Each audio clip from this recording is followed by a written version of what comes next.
Joined this morning by the folks from Buffalo Wings and Rings. We've got Frank, I'm going to butcher your last name, so I'll let you just Sorry, go ahead. It's La Fragola. La Fragola, and I didn't catch your name. Veronica Clark. Veronica, joining us here. So what goes better? We were talking hot dogs before. We've got to add the burgers into the mix. Do burgers. So how do you make the perfect burger for Memorial Day? Well, the most important thing is make sure that you get a good burger patty. Okay. I would suggest a nice 8-ounce patty, nice thick hamburger, something good. Okay.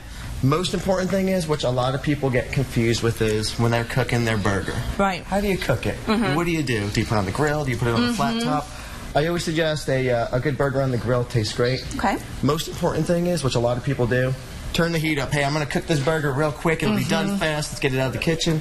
No. You don't want to do that. Wrong thing. What you want to do is you want to put it at a medium heat. Okay.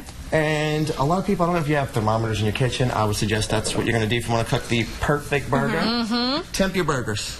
Okay. So if you want your burger still to moo, 120 degrees. 120? That's What if we still want it like kicking? Yeah, you probably want to have it cook a little bit longer. I would Well, I suggest haven't about died yet. 145 degrees is medium. Okay. And if you like it like a hockey puck, 165 degrees, well done, you could probably throw it at somebody. But at least 120 to be on the safe side. Yes, at least 120 degrees. Okay. Well done is for those family arguments when you're together too long on the holiday and you want to throw your burger at your family. That's what you got to do. But it is, I mean, it is important. It's a food safety issue, and people really need to be careful about undercooking. I know people like Ashley like their burgers really, really red, but you got to be careful, don't you? You do. You shouldn't careful. do what I do. Do as I say. And when you put it on at that really high heat and think I'm going to cook this really quickly, I mean, what's the issue with that? It gets real crusty on the outside and Just it lose all that moisture. Well, what happens is if you cook your burger too fast and it starts to get really crusty, let's just say, what happens is you have a dry burger, you go to bite into it, again, it's just tough, it's chewy, it's not enjoyable at that point. Nobody wants to eat a burger like that. You're having a barbecue, the last thing you want to do is burn your burgers, and now you're known as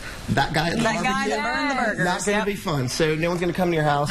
I've had that happen to me at my barbecue before, so you don't want that to happen. It had to be ages ago because now you cook the perfect Yeah, it was a long time ago, prior to owning a restaurant. Yeah, that's good. There you go. Perfected your skills. Talk about seasoning, because I go to the grocery store now and I see all kinds of things. I see just plain burgers. I see burgers that have a whole bunch of stuff on the inside of the burger. I hear that we're supposed to season it or not season it. What's your sort of take on putting toppings inside, and what is the best seasoning for a burger? All right, so here's what we do. I'm just going to say what we do at Buffalo Wings and Rings.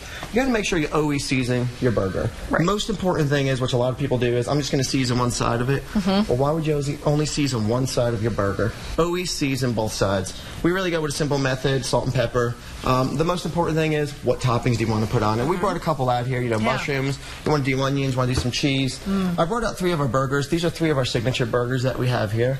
One of them is our Ringer burger, bacon, onion ring. Absolutely That's delicious. the Ringer. That's the Ringer. Another burger that we have over here is our Harley burger. Harley burger. So this one's kind of interesting. I went to a restaurant one time and I had a burger, had an egg on it, and I was like, I gotta put this on my menu. I love that. And we were looking for a name, and we were just sitting there, and my dog's name is Harley. I was like, hey, let's just call it a Harley burger. Perfect. Not very original, but that's all right. What we have on it, so that's bacon, egg, and cheese on a burger. Awesome burger. And then this last burger, I'm going to let Vern explain it because she's our best seller in the restaurant with this burger. So this is our brand new smokehouse burger. It has sauteed mushrooms and onions with a little bit of barbecue sauce on top, lettuce, tomato, onion. And if you're like a big burger foodie, like when you like to go to those old burger places where you get the milkshake and everything, it is quite delicious for people who are like that. One of our best burgers on the menu. Absolutely our best seller. I'm able to sell it very quickly because I tried it myself, so I can recommend it. Sold. There you go. Sold. Guys, thank you for coming and giving us some perfect tips for a lot of people that are going to be cooking burgers this weekend. Yes. Good to see you. Thank you. We'll be right back after this product.